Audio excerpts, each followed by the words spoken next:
Good afternoon, everybody. Welcome. You've joined the Lightning Lunchtime QI Community Webinar today, Tuesday the 21st of July.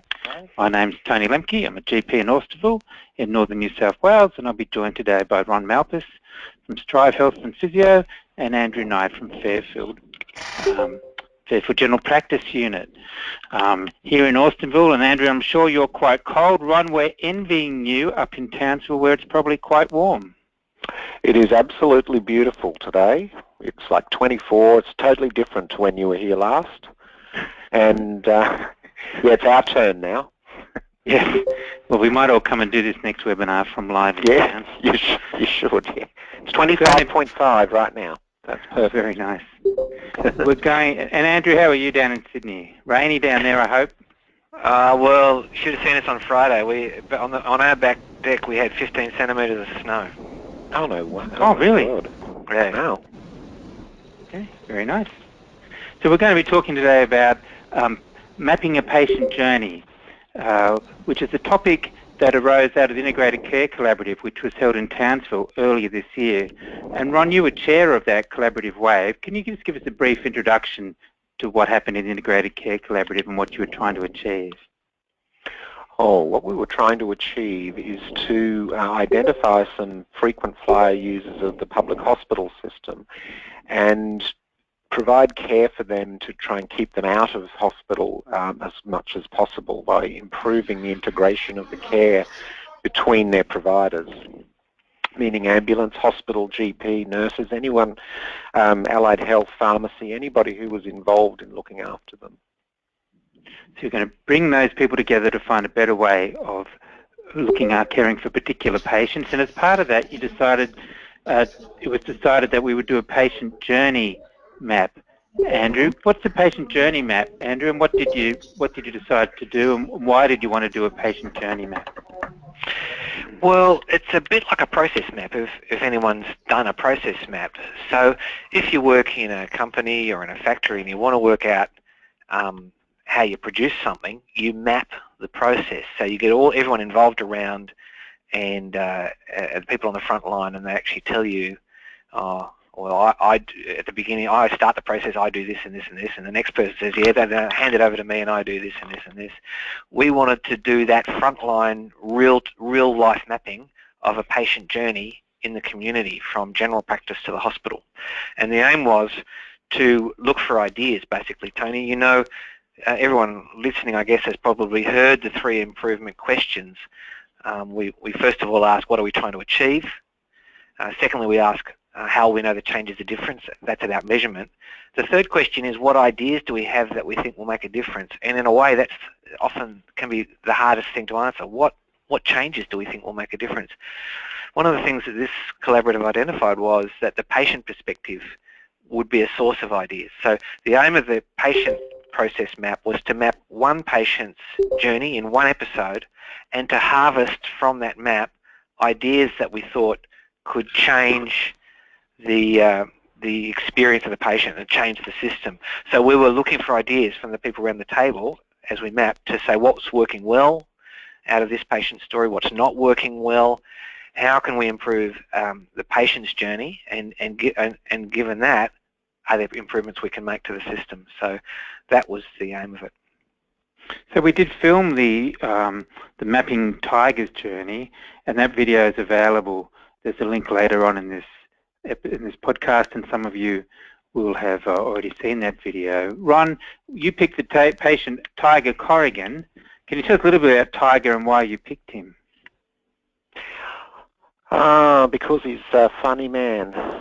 And I knew that he would create a lot of interest amongst participants and keep the whole process rolling. Now, seriously, I mean, he has a lot of multiple, comorbidities, and he has polypharmacy issues, and it's just a very complex case that we've been caring for over about 20 or so years, and he's been in and out of hospitals and had multiple carers, and he tends to get frustrated with being given differing information when he's transferred from one carer to another. And when this opportunity came up, he was keen to because one of his comments to me is that none of the carers actually talk to each other, and he saw this as an opportunity of everybody getting together and talking to each other, which is not very commonly done in this neck of the woods anyway. So Ron, you also care for Tiger's family, and we spoke to his son Brian and his granddaughter Madison, and they expressed some of the stress that they were feeling as a family. Brian said that there's the stress of people being unwell and watching them suffer, but also the stress of a long journey that doesn't have many answers. And he said, you see a lot of frustration, Dad. He goes in to hospital and they almost accuse him of making stories up. And Madison said, for Tiger, it's not black and white. There's no easy solutions, and it's frustrating for him and for the rest of our family that he's never getting to the point where he's well and fully functional where he should be. There was quite a pressure cooker atmosphere about Tiger. He had a lot of admissions to hospital. Is that right, Ron? Absolutely, yes. It wasn't uncommon for him to be there once a month at the worst part of his journey. So, yeah, it was a big issue for him to sort of really get the system working to his advantage. And he feels that he could then, if it works for him, it will work better for other patients as well.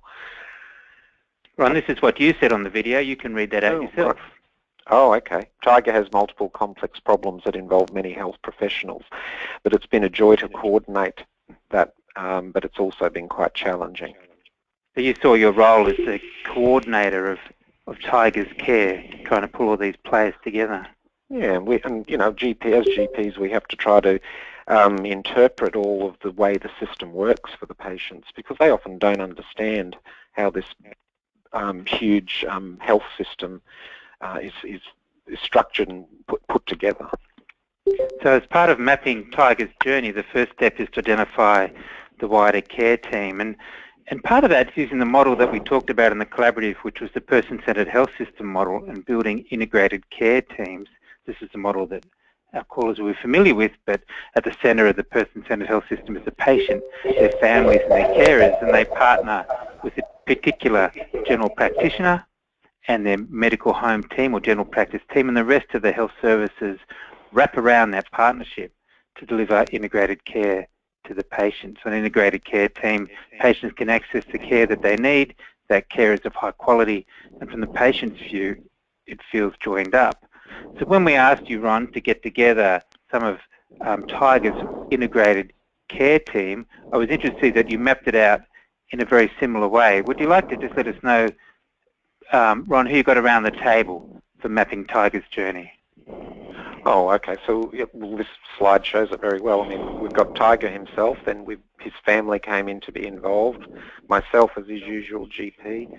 We had the pharmacist and the physio who helped him out, and then further into the hospital system we have the nurse unit manager at coronary care and the Townsville Hospital representative. So that pretty much shows exactly that map in real life. It's an interesting correlation. So Andrew, you brought these people together into the room and decided to do a patient journey map. Can you tell us what did you do? Well, it's a logistical challenge, Tony, and fortunately we had the collaborative team to pull together to actually choose a night and get people together, and that took a bit of work to get everyone in the same room, and there were some people who couldn't be there. It would have been nice to have ambulance people, for instance. There were other people who would have completed the picture, but we did get one evening where we had a whole lot of people in the room. We gave them a little bit of food, and then we all sat around the table, and everyone was introduced to each other, some meeting as Tiger's team for the first time. That of itself was a really important intervention. And then we had this big long piece of paper, and we decided what episode we were going to map. It was a recent admission. When you do a process map, or the same with a patient journey map, you have to have a very clear beginning and a very clear end. So we began with Tiger at home feeling well before the recent episode of chest pain, and we ended with Tiger at home having got through a hospital admission and then gone back home. And then bit by bit, starting with Tiger and his experience of the chest pain and how he made his decision, and then his wife's input about her feelings about it, we worked through the whole process of him deciding many times that he didn't need to go. He'd put up with it for a while, and his wife would get worried, family would get worried, and in the end, when he couldn't cope anymore, he would ring the GP after hours line and they of course had protocols. I mean, I can go through the whole map, but they had protocols. As soon as he said chest pain, they immediately called the ambulance. The ambulance, someone with chest pain, immediately put him in the back and took him off to the emergency department.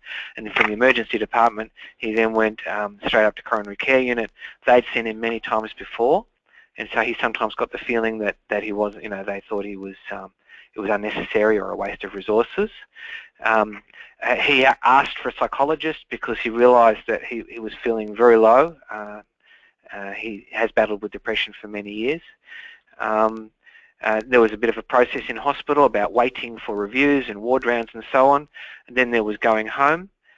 There was medications, going to the pharmacist, getting medications, and then the process of settling back into home. And so bit by bit, using those post-it notes and all the team around, we mapped out the process.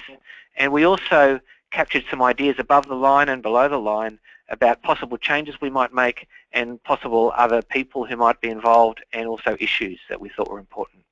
So that's how we mapped it. We ended up with that piece of paper which just had a map of a single episode, and a lot of pretty intense discussion. We drilled down into quite level of detail, particularly around decision making. So, Tiger at one point decided to call the after hours line, and we drilled down as to why he decided to call at that point on that night, when other nights he'd had similar chest pain and he hadn't called. That was very illuminating. So yeah, that's how we mapped it. So all the people around the table would contribute appropriately at different points. And how long did the process take, Andrew? I suppose to produce the map, it would have taken about an hour, something like that. Ron, do you think? Hour and a half, something like that, yeah. Okay, so you ended up having analysed, you chose just to do, rather than do Tiger's entire health career, you focused, Andrew, on just one episode of care, one hospital visit. Well, that's right, Tony, because the whole point of this is to be very concrete. If you have a kind of abstract discussion of what do you do in this situation, people start talking about what the ideal is, or what they should do. If you focus on an actual episode, then you get reality. So when you process map, you start with what you're currently doing, not what you should be doing. So that's the way you identify what actually happens. So with a patient journey map, you really do need to focus in on an actual episode so that you can find out what actually happened, because that's reality. So we need to improve reality rather than theorising about what people should be doing. And Andrew, as coordinator of the process, was it a challenging process to organise, or did it flow quite well? What was your feeling about that?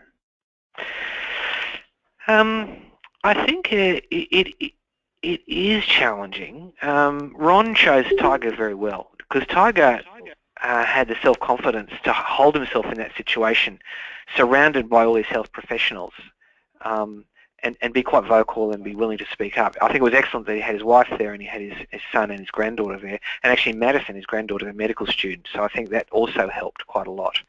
I think that is a challenge, to protect the patient. Professionals sometimes can forget the impact of their words on patients, so we were very careful actually to be very respectful to Tiger and to give him opportunity to stop things, or to have a view on things, or to have the last word on things, and to make it very clear that he was in control of the evening.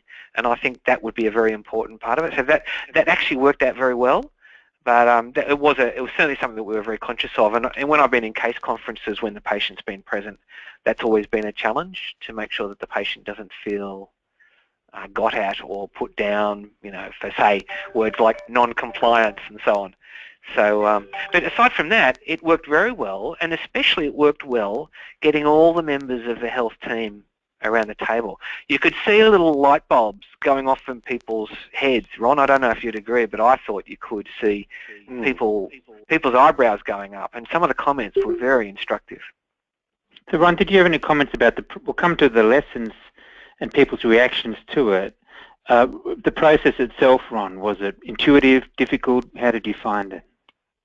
No, I thought it was, can I use a very trendy word? I thought it was very organic, in that everybody was really there and was involved and keen to sort of get this sort of, and I thought that it was extremely useful, and it flowed perfectly naturally and it was very easy to follow. Yeah. All right. And I thought everybody felt the same. Well, I think one of the things about having the patient in the room, which is so powerful, is that you can't get people protecting empires or getting defensive, because it's all about the patient. Yeah. So some of the comments from Tiger and his family, Tiger said he could see that the only way to get rid of the speed bumps he found in his treatment was for everybody to sit down together and talk, and certainly he was very grateful for the opportunity to do that. And Brian said it's very refreshing that there are people prepared to go the extra mile and to take extra interest. Ron, you would have spoken to Tiger and the family subsequently. How did they feel about the experience? I think they found it very illuminating in the fact that I think before that experience they had seen the whole health system as separate. The coronary care was separate to the GP, who was separate to the pharmacy. And having everybody sitting there together, they saw that we all actually were working for his best interest, and what the actual gaps in that making that process work properly was, rather than that we were all just not interested or trying to blame him or the system. We actually were genuinely trying to work through it. Yes, remembering that the patient's a key part of the patient's care team is really important, because they're the most influential, they have the most influence of the outcomes of their own care. But they usually feel powerless, and I think he felt much more empowered after that, as well as much more confident. Wow. And Ron, as a GP, what did you feel that you got out of the process? I think what I got out of the process was being able to actually see that that the other people in the team, the pharmacist and the coronary care nurse and all of those, sometimes I think we forget that they're actually people trying to do a good job as well. And because we all tend to sit in our little kingdoms and our little zones and not really interact with each other that much, and actually having that happen, I think was the best, what I got out of it the most. Yeah. Fine, thank you. Andrew, what did you think the hospital people got out of it? So the first quote there is from Jessie. Look, she's been an advocate for improvement for a long time, and I think she found it very encouraging for her, sort of fighting a battle within the hospital system, trying to get integration happening. And her comment, she had a number of really insightful comments for someone who's doing a lot of improvement. And one of them was this: we don't often engage the patient. And she said herself, in the hospital, they tend not to have patients involved in it. And we'll redesign the process and leave out the most important person. The patient is the only person who sees the entire journey. That was probably the quote of the night, actually. The patient is the only person who sees the entire journey. That was like a light bulb for me, I must say. We only see fragments, and it's very healthy for us as health professionals to realise that we're just part of their journey. The patient sees the whole thing, and we can only get that insight by talking to the patient. And so Laura Irving was the nurse unit manager. She knew Tiger quite well. He was a frequent visitor. How did you think that she found it? She was one of the people where the light bulb went off, I think. It's what a hard job running a coronary care unit in a regional hospital like that, and people flowing in and flowing out. And clearly Tiger had got the impression that they thought he was a bit of a malingerer or something like that. When she heard all the different members of the team talking, this was her comment. From the hospital perspective, with Tiger coming back quite frequently, we were sometimes dismissive, saying there's nothing we can do. We now know he's been through all that, and that he's trying hard to manage, so that by the time he gets to us, he has reached a breaking point. He's had no other option. He's not doing it because he feels like it. And that was a real aha for her, to realise by the time he's with us, he has busted a gut to stay out of hospital, but he just hasn't managed to. And very valuable. So once again, each of us only sees part of the journey, and this was the hospital sometimes perhaps doesn't realise the work that's gone into keeping people out of hospital before they turn up. And Ron, from the other providers, their point of view, was there anything that you remember them noticing, perhaps, or the comments they made? Gee, it was a while ago now, but I think what Effie was saying was that she's in the situation where Tiger comes in with his scripts, with his changed medications, and she doesn't know whether I know about it or not, and so there's another breakdown in that communication. And usually I don't know about it, so I'm not really up to speed on what actually is happening with his medicine now, and she sort of feels like she's sort of the meat in the sandwich. That was her main comment. And I think Robert was more looking to be involved because Tiger has chronic obstructive pulmonary disease as well, and so he was going to now start working on a rehab program for him to deal with that particular side of his chronic care. So they were the sort of issues that I can remember those two brought up, but yeah. Fantastic. And I suspect, Ron, they valued feeling part of an integrated team rather than working independently all the time. Yeah. And I don't think Effie actually gets contacted by the pharmacist from the hospital either. So it would have been interesting to have the hospital pharmacy there, because they often do a medication review before the patient goes out. But we weren't really sure what happens to that review and who gets told about it. And they tend to, I think she feels that she operates a little bit independently. So we asked you, Ron and Andrew, what are some of the key lessons from, I'm going to ask in two ways. One is from this particular map that you did, the key lessons, and you've identified these 6 key points. We've discussed that only the patient knows the whole journey. Andrew, that was the key lesson. I think so, and I think one of the challenges for us is I think we're not, as GPs, and we're all not that mature in our relationships with other parts of the health system. And this sort of meeting where you're actually sitting across the table and, as Ron said, learning to respect what the other person does, we realise that we're all doing our best and highly trained professionals, and we need to respect each other and work with each other. And around the patient who experiences the whole thing, that's when we learn about it. So only the patient knows that whole journey. It was fascinating. Shall I run through these, Tony? The other Yes, please. Lesson. So one of the other really interesting things that I learned from it, which was a real light bulb for me, was that for Tiger, the chest pain actually wasn't the major issue. He was going to have chest pain anyway, and it was due to inoperable coronary artery disease. Most of the time, thanks to some of the psychological intervention and just his own character, psychological interventions that Ron had done, and Tiger's own character, he managed it. But there were times when he just couldn't cope with it due to his depression or other issues going on.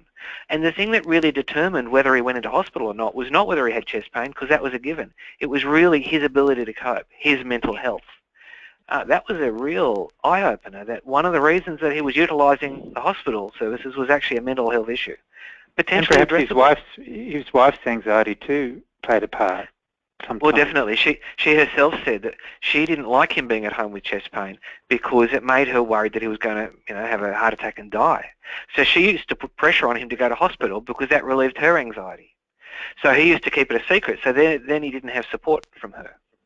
So, the importance of that social context and Tiger's mental health was a big part of it. Ron, that was something that went off for me. I don't know if that struck you as well. Yeah, it did actually. And what it was, that was actually the first time Tiger told me that in his whole life he'd actually been that honest about his mental health with his family. Really? His son didn't actually understand how profound his depression was until that actual night, and it really opened a lot of doors within the family itself. And he's an old digger from way back, and having to admit that he was depressed and not coping was a big issue for him. And he's moved on quite a lot since then, because we've managed to get some more mental health intervention, and I think that was the key issue. We talked about how we could intervene, and certainly struck me to reflect on the practice where I work. And if a Tiger had got a chest pain, in the middle of the night, are we really is our access such that he could get access to us rather than ringing the GP after hours line who don't know him, who just run to protocols and so on? Is there ways that we could intervene? So the whole issue of access, that's number 3, to the local GP. I think that is an opportunity for intervention.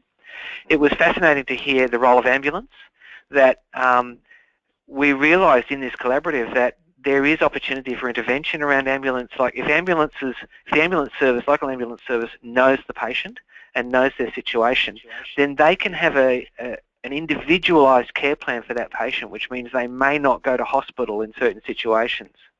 If they know it's futile taking someone with chest pain to hospital yet again, they may try other interventions which are different to their usual protocols. So that was a really fascinating insight from the whole collaborative experience, and also this evening, because ambulance was really important for Tiger. Every person around the table identified communication and came to the same conclusion: gee, if we had a shared health summary that we could access, that would make life a lot easier in caring for Tiger, including Tiger. So, you know, rapid messaging, secure messaging, which certainly isn't happening in a coordinated way in our area, and the shared health summary on the PCEHR were identified as important things.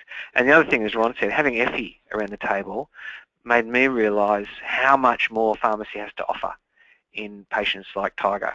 And if we're doing integration collaboratives or integration work, welcoming pharmacy back into the health system in a more integrated way was a real lesson from this experience. So they were my main lessons from the map. And Ron, did you have anything to add to those? No, I think that's pretty good. Yep. Good summary. So, as far as the process of doing a patient journey map, and as part of that, what next actions should our participating practices who are listening to this podcast today, Andrew, what are some of the next actions? Should we all be doing patient journey maps? What's your recommendation, having been involved in this collaborative? Well, look, they are resource intensive. And so I think the principle is that we need to look for ways to involve patients in redesigning care, because the patient knows the whole journey. So I would encourage everyone listening to just consider their own practices and think, is there a way that we get patient input into redesigning care? I think it's a really important principle that's come out of the integration collaboratives. Now, I think you can consider journey mapping. It was a challenge to get everyone together, but it was possible. And it is a really useful tool. And I've certainly done it. I had done it before we did this collaborative in a few patients where we'd organised a case conference and had their team around them, and we had actually, in retrospect, looked through the journey for their frequent presentations to emergency. So if you've got a particular patient who's presenting often, I think it would be well worth getting the team around and looking at their care and looking at those node points, those nodal decision points, like Tiger with his chest pain, not being able to cope. That was an opportunity for intervention. So I think particular patients, I think it does tell you things about the system. So for instance, the ambulance, GP access, the best way to use the hospital. I think there are real opportunities to intervene in your local system. If you do a patient journey map, it will throw it up. And also, just the experience of having the team around the table, I think really helped to mature, for me, relationships. So integrating the health team around the patient. And I think the case conferencing item numbers are an opportunity here, that we can get paid to spend an hour in a group talking about the patient. And I think having the patient in the room while we did it is very valuable. So those were my actions that people could use. All right. Well, thank you very much for that, Andrew and Ron. There's some other next actions for our listeners. This is a patient journey mapping video, 12-minute video outlining that particular patient maps available at that address, and you can Google APCC patient journey, and Alison's just posted a link into the chat column of the GoToTraining screen. Next action, to consider the 16th, 18th November, the Improving Healthcare International Convention is going to be fantastic. I've seen the program. That's in Melbourne, 16th, 18th of November. If you look up at ihic.improve.org.au, you can see the draft program. That's something I'd highly recommend. The next QI community webinar will feature two of the international speakers who'll be speaking at that convention, Julie Johnson and specialist in clinical microsystems and value in healthcare, and Paul Plasek, who's a quality management consultant, done a lot of work in healthcare, will be joining us for that 1 hour long lightning lunchtime session on Wednesday the 26th of August, so I'll put that in my diary. The Quality Improvement Awards are now open. You'll remember the winner of the awards will get a all expense paid tickets to that conference, including accommodation down in Melbourne. If you're running a quality improvement program, please remember to enter that award. I'd ask you to type into the little chat panel there how many people are watching this webinar with you. If you're in a room of 10 people, let us know. And as an improvement organisation, we like to improve, so your evaluation of this webinar that you've attended today would be great. Ron, Andrew, thank you very much. We thank you for Tiger in his absence, for he and his family participating in the patient journey mapping, and we look forward to catching up with you on August the 26th for our next QI community webinar.